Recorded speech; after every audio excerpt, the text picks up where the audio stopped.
in the Congo.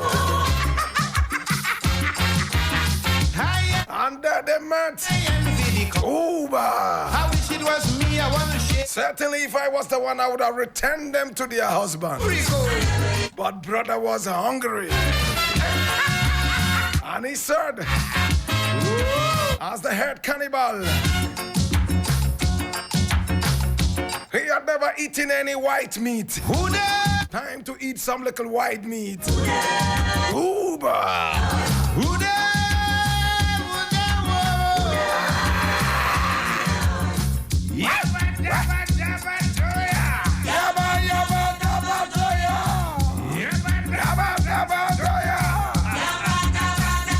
Anyway, 3 for the class today. Sampled music from the great Mighty Sparrow. Mighty Sparrow. Now we began with something called Gunugu.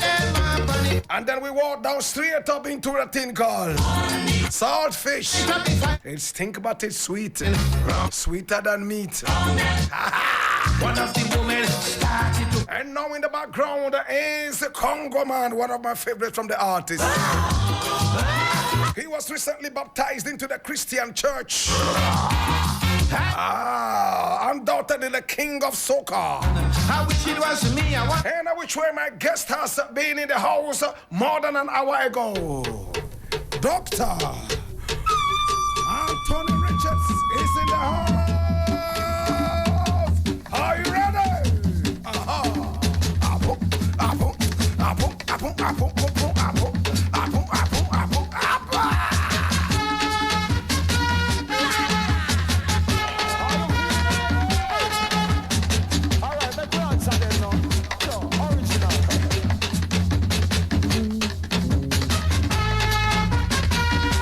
This is the African History class. And all the way from Barbados is Dr. Anthony Richards. Oh my God, have mercy. He's a PhD holder from the University of London. And he grabbed his BSc all the way from the University of the West Indies. UWI. He's an ethnobotanist, a biochemist. My brother, my sister, this is the day the Lord has made. Do not be confused by what a botanist is. Just remember that it's all about plants. Now, ethnobotanists, what do they do? Biochemists, what do they do? We are going to pretend that we know everything. At the end of this, we will get to know more. And then we'll realize that we actually knew nothing before this. This is 92.7 in Living Stereo. Now my guest is a renowned academician. And if you make a simple Google search of him on YouTube, you will see him talk a lot. Today we're going to borrow and we are going to try and pick his mind on exactly what we want to know. Doc, thank you so much for accepting to talk to us. How are you doing today? Whoa. Right. Thank you for that introduction, Black Rasta. Oh my God. Hail Rasta. Glad to be here.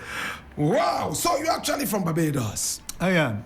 Right. I wasn't born in Barbados. Oh, wow. Right. I was born in another Caribbean country, Antigua and Barbuda. You know, sometimes Caribbean countries have double names. Yes, yes. Trinidad and Tobago. Yes. You know? Antigua and Barbuda is a cluster of islands. Yeah? Wow. And I went to college in Barbados. Right?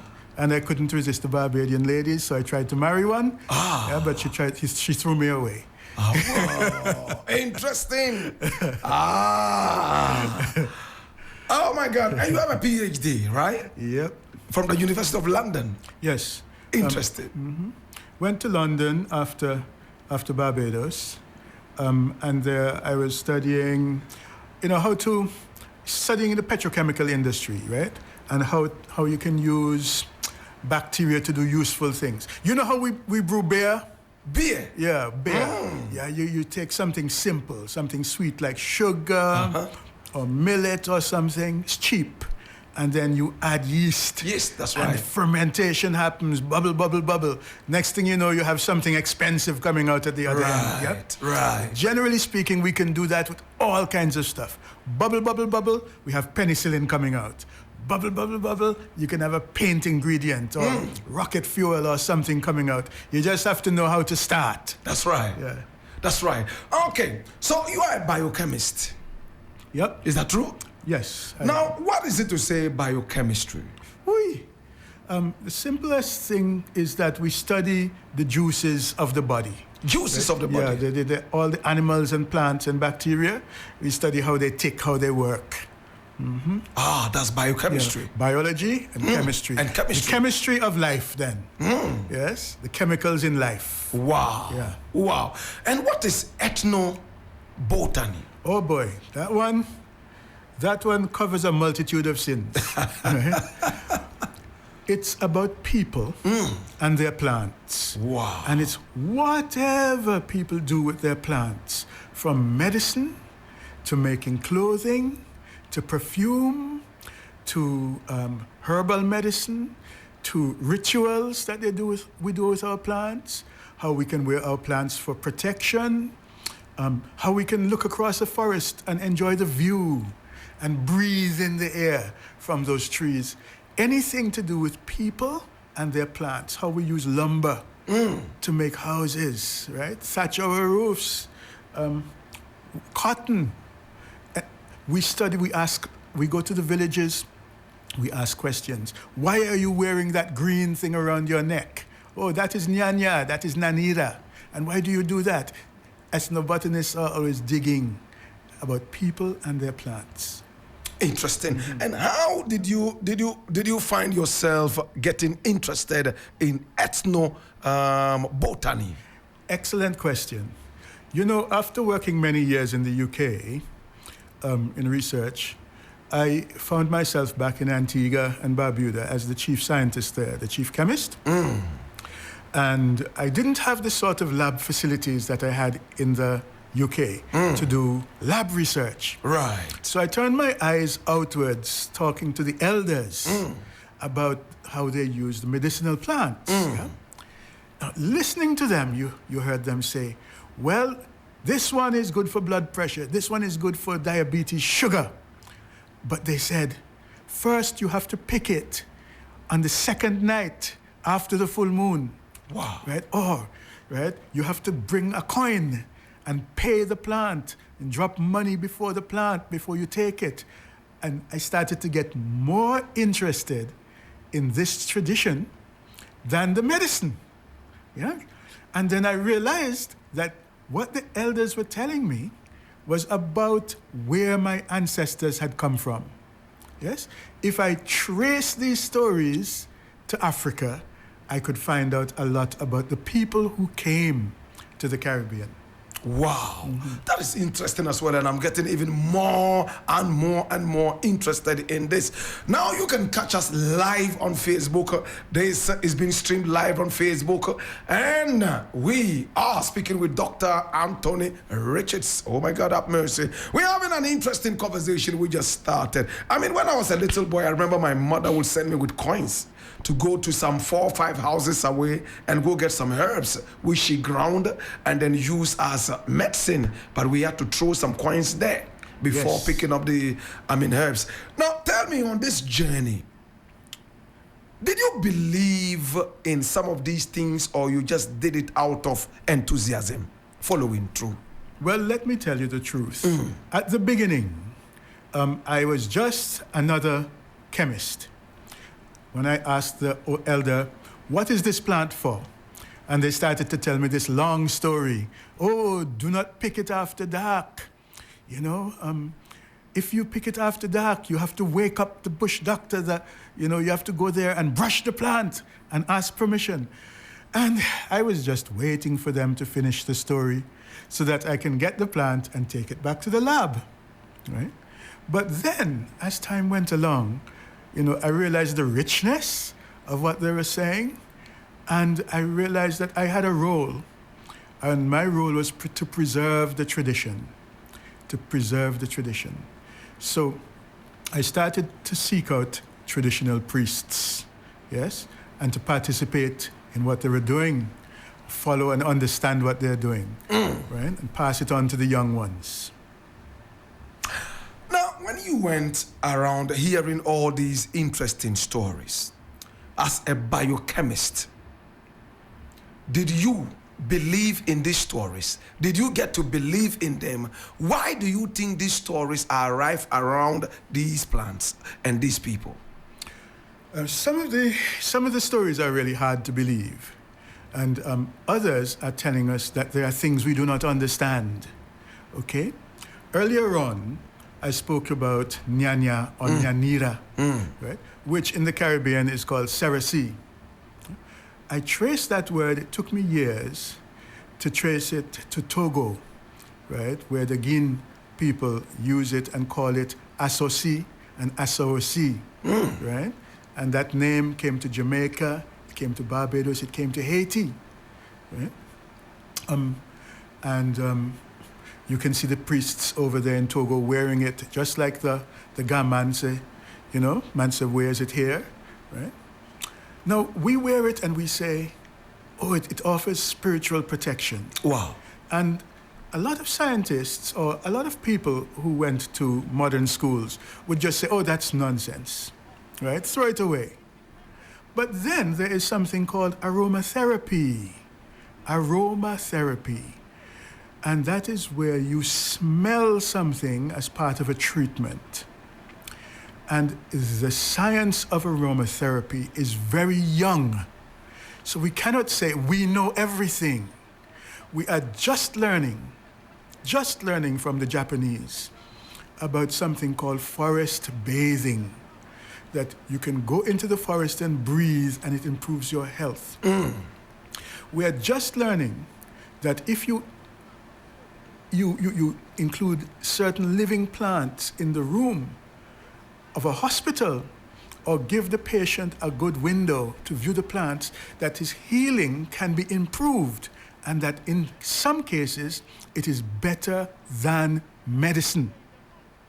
So early days yet, and I see that something like nyanya, narira, should be something that we investigate carefully, right? So don't throw away our traditions. Take a second look. Right? Take them up to the university and investigate. Interesting. I mean, I remember a few years back, I went to see Nana Rita Marley, the wife of Bob Marley, right here in Ghana on the mountains. And she said she was going to give me some beautiful herbs for me to use, but it was already late in the evening. And you see, we have to show the plants respect. I can't go to the plants to disturb them. Now they are resting. And I felt that it was a little overboard. I need the plants. Give the plants to me. You say it's evening.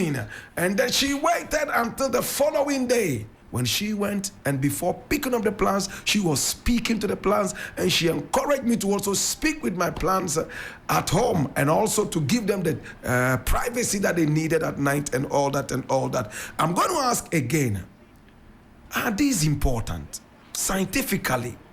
Can we prove something? It's very early days. Let's take it one at a time. Plants, as you know, require the sun.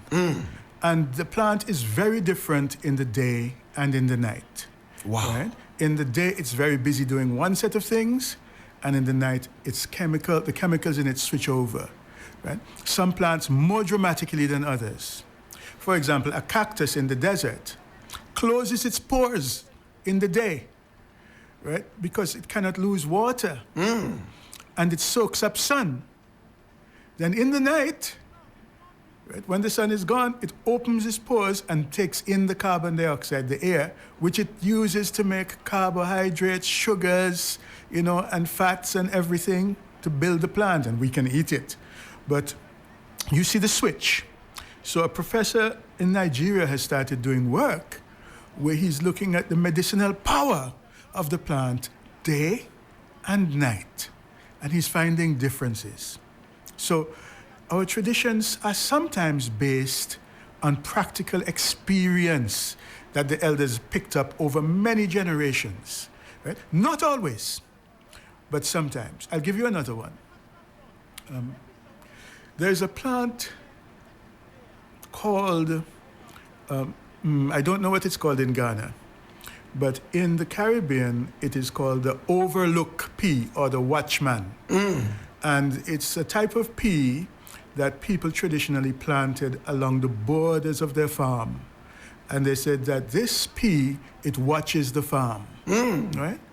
So in the 1830s, an Englishman came to the Caribbean and he saw this and he said he cannot understand how such an idea got into the mind of the Negro, right? That this plant is watching the crop. Wow. Right? But today, we know that this plant repels the leaf cutter ants. Wow. Yes? Wow. And this plant is now being ground up and used as a pesticide to spray on plants to repel some pests of rice and some other things. The work is being done in Cuba at first and then in other parts of the world. So you see, we could have just said superstition and thrown it away. But we could have said fetish and thrown it away. Okay? But if we pay attention, we find something out. Now, I have not touched on the spiritual side of things at all. What I've been focusing on is the scientific validation of the use. And there's a whole other story I have to tell you about that. Interesting. I'm going to ask you this other one. All this is about black people. I mean, ancestors saying this about the plant and that. Do we have that in Europe as well? Do we have such stories in Europe and America and all that? White people saying, okay, this plant, you don't go for it on this day, or you would have to pour some libation here. Do white people have similar beliefs? Yes, the people everywhere have these beliefs. However, during the last 300 years, in European thinking, there's been a split, okay? Between the physical, right, and the spiritual, the physical and the mental. The philosophy split. Only, during recent years are people thinking of bringing things back together, right? In the 19th century, folklorists went around and did collect a whole set of traditions. I'll give you a quick one. Fishermen on the coast of Britain, if they got a cut, they would put some seaweed on it, right? And they thought that the power of the sea, would help to heal the wound. Right? Later, people realized that this jelly wetness inside of the seaweed is really good for keeping the wound nice and moist during healing. Wow. And today, if you go to your hospital here in Ghana, the bandages contain seaweed. Wow. Yes. I didn't know this. Yes, they contain seaweed extract. Wow. Wow. Do you think our ancestors then understood plants more than we do today? I think that they had a greater dependence on the plant, and they were extremely keen observers. They weren't watching TV. They were watching what was going on around, right? And so they developed keen senses of observation and also great methods of passing on information. Right? Sometimes there was exaggeration, but, because they wanted the children to behave or something like that, But at other times, it was quite close to the way things work. What really excites me most about these traditions is the way, for the Caribbean people, the plants are telling us stories about our ancestors. Take Owari. We have the Owari seed in my country. In fact, the island that I come from, Antigua and Barbuda, Owari is the national game, right, of Antigua and Barbuda. And there's a gentleman in Antigua and Barbuda who has become the world Owari champion. Wow. More than 3 times. He's beat all of you here in Ghana. Right? And he has created an Owari Institute in Antigua and Barbuda. You have a Owari Institute here? We don't have one. Right. Okay, well, we could collaborate. That's right. Right? On special days in my country, like Good Friday and Independence, guess what we eat? Dokono. Wow. Yeah, right? Yeah. We wrap it in leaves, right? Steam it in the pot. Yeah? Eat it with fish. It's a great dish for Good Friday because you get to eat it with fish. Yes, and all the Catholics can eat it. Wow. Yes. Wow. Wow. Okay, so my guest is Dr. Anthony Richards. Oh my God. He's an ethnobotanist and a biochemist. Is plant medicine safer than what the doctors give to us in the hospital? What we call biomedicine. Biomedicine. Right. Well, I think the jury is still out on this. This is what I shall say. On the one hand, biomedicine, the one that you get in the hospital and the pharmacy, has been through a lot of tests. And they're able to tell you, when you take this, watch out for this, that, okay? Let us just first say that about a half of the medicines that you find in the pharmacy have come directly from plants. Another 25%, another quarter, are inspired by something that was found in plants. And then some others are minerals, like chalk and so on that you need to use, right? But many have come from plants and other natural sources, okay? So we shouldn't make a big split between plant medicine and biomedicine. In biomedicine, the scientists have found one ingredient, usually, in the plant, taken it out, made it into a crystal, a white powder, and put it in a pill or syrup. It's still from the plant, but it's much more concentrated.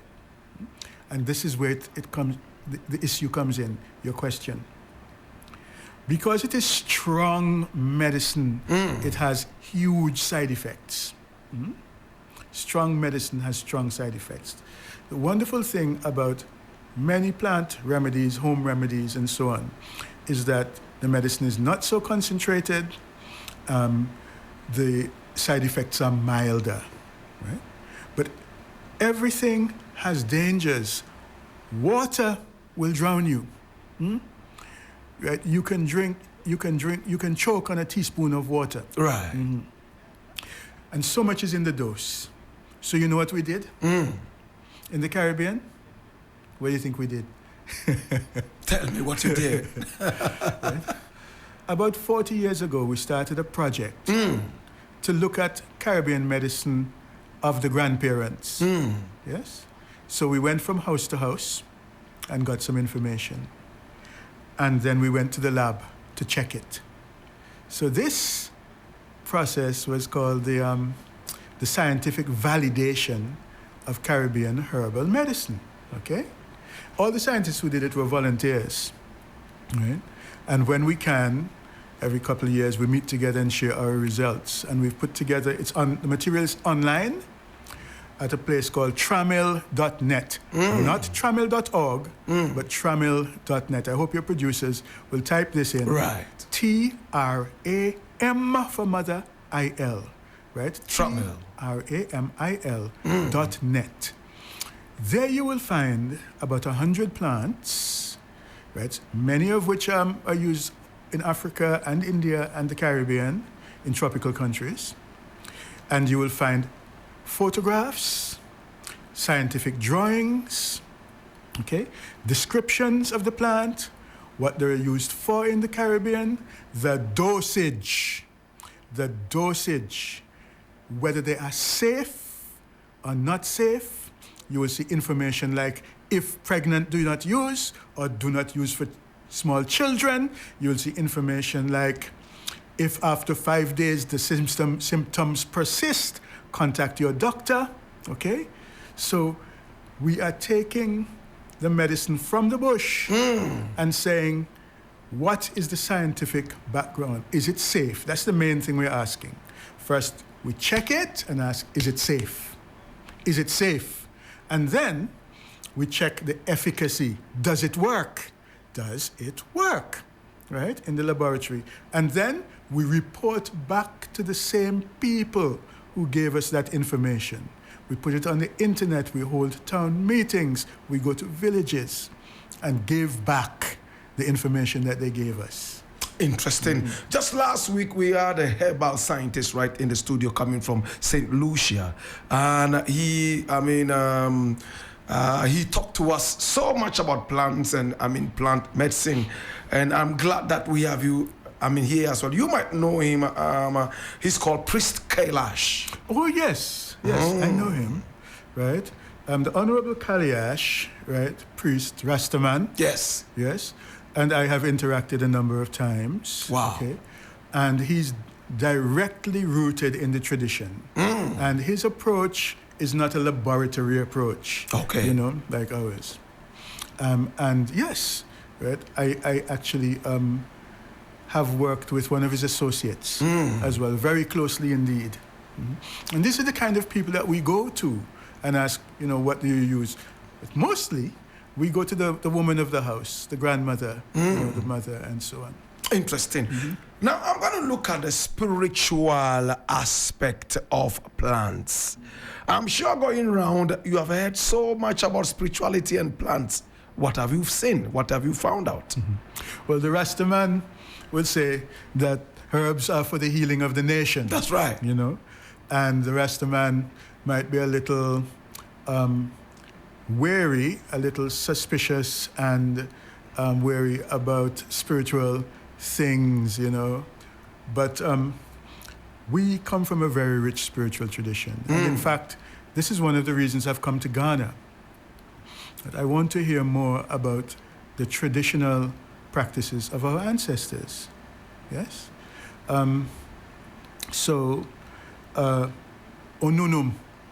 Onunum, right, and scent leaf, okay? Onunum, or as we call it in my island, nunu.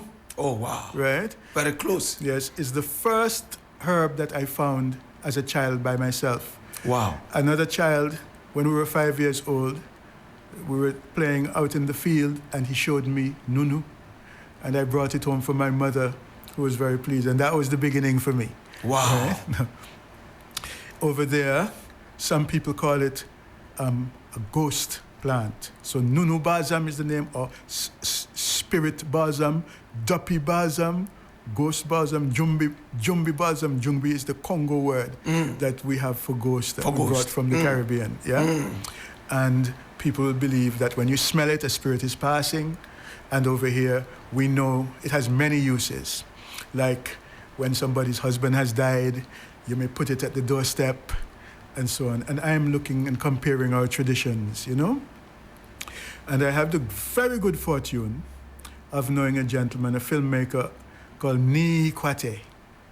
It's the legendary Pan-African. Nii Kwate, yes. Yes, legendary Pan-Africanist filmmaker. Nii Kwate, wherever you are, big up yourself. I mean, he's a very, very, very wonderful lover of the show.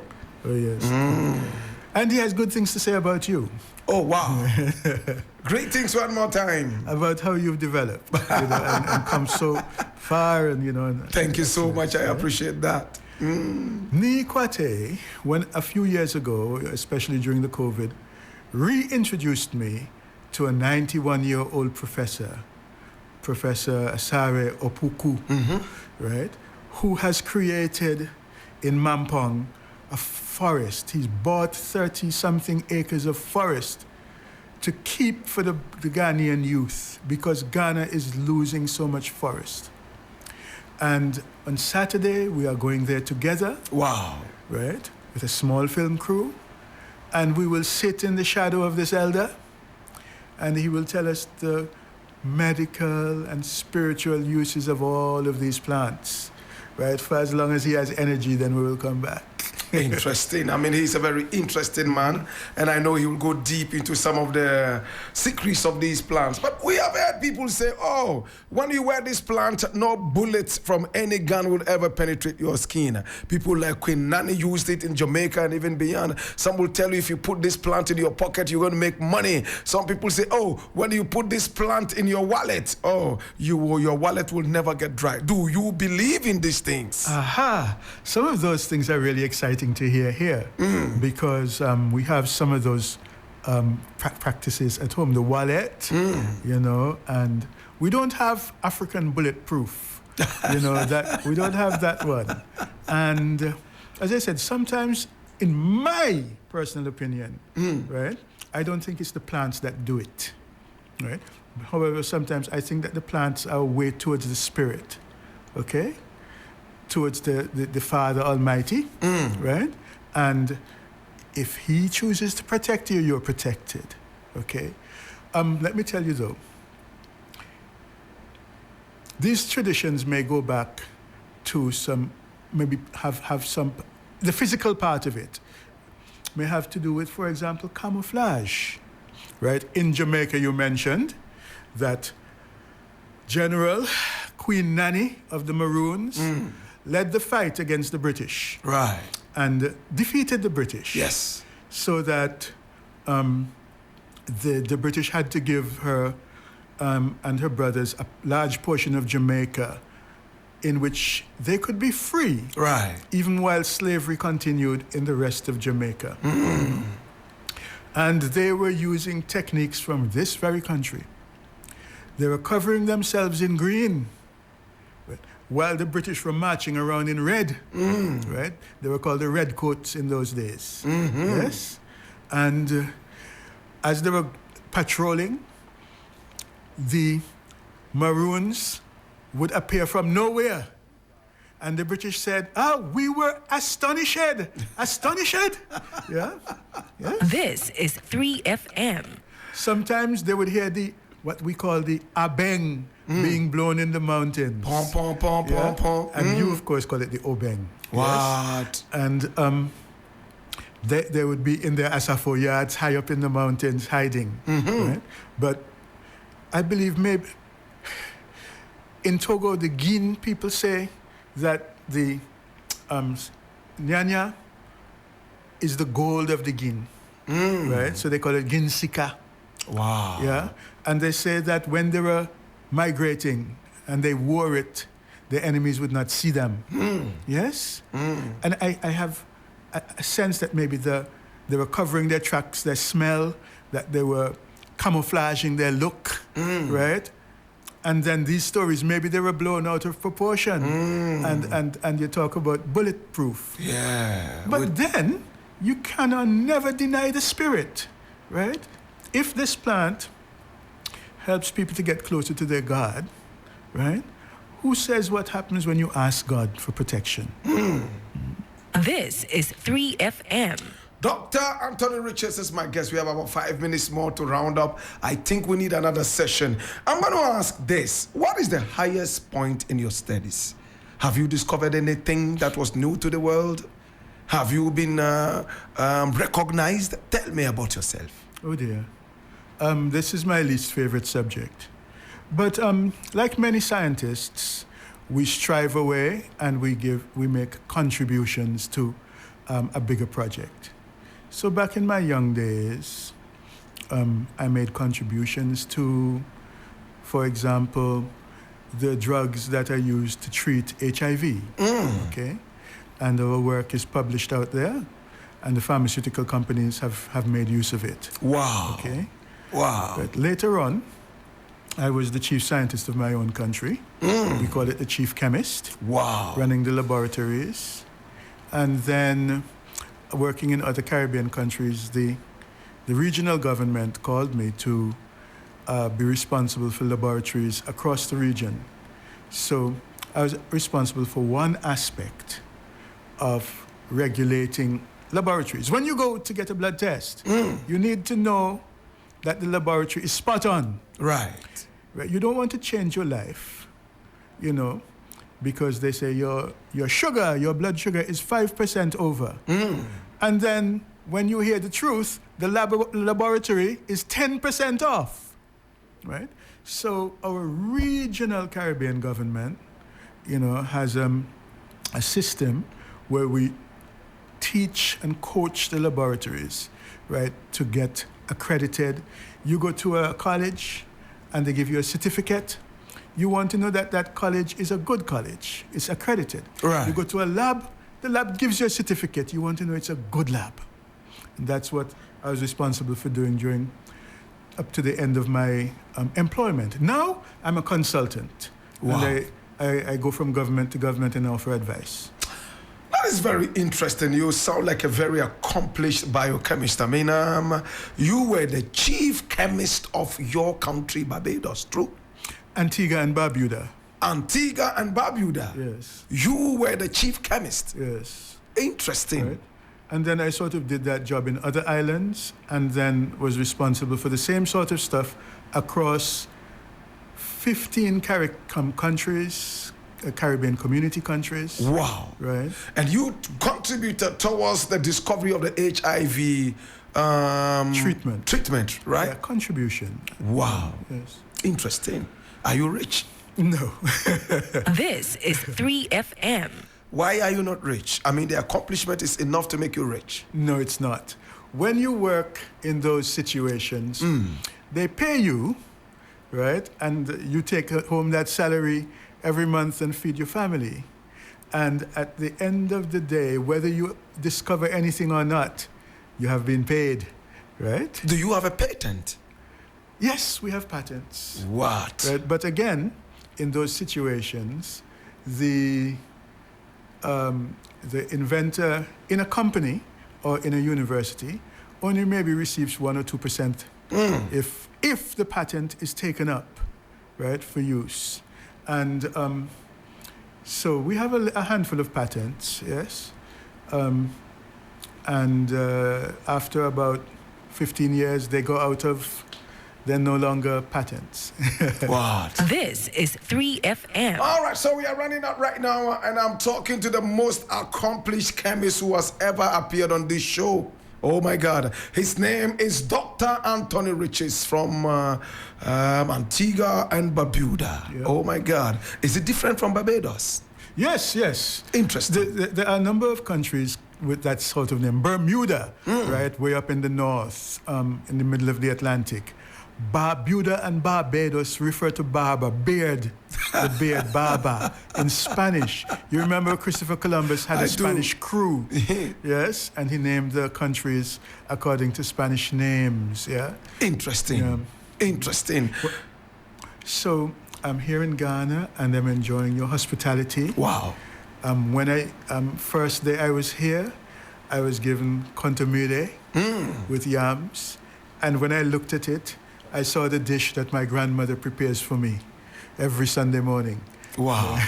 Wow. Wow. Interesting.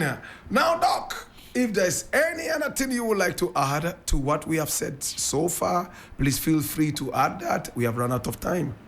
Well, I am looking around to meet people like the priests at shrines, what you might call fetish priests, what I call traditional priests, the Akomfo, right, the Wolomo. I look forward to having long conversations with them, right? Of course, you have to be introduced to somebody who knows somebody, right? And that's what I'm hoping to find. Yes. And we hope that you find them. In fact, they are all over the place, and I believe that they will be happy to meet with you. And we believe and pray that you are able to leave something very, very significantly positive on the grounds here in Ghana, just as you did in the Caribbean. We are happy to have you right here in this country, Dr. Anthony Riches. Thanks so much for making it on the show. I know it was a little comfortable coming. Thank you so much for making time to come. No, it was a delight to be here. It was a real delight. It was great to come into the room and hear my music from my country blasting away. Everybody jamming to soca and calypso. Oh my God. This is 3FM. And thank you so much, Dr. Anthony Richards. We appreciate you. We're going to find out from the producers if we can have another session and look at some other aspect of ethnobotany. Thank you so much for coming. We appreciate you. Thanks so much. Oh my God. My brother, my sister. Oh my God. What else can I say? What else can I do but to just say thank you so much? Oh God.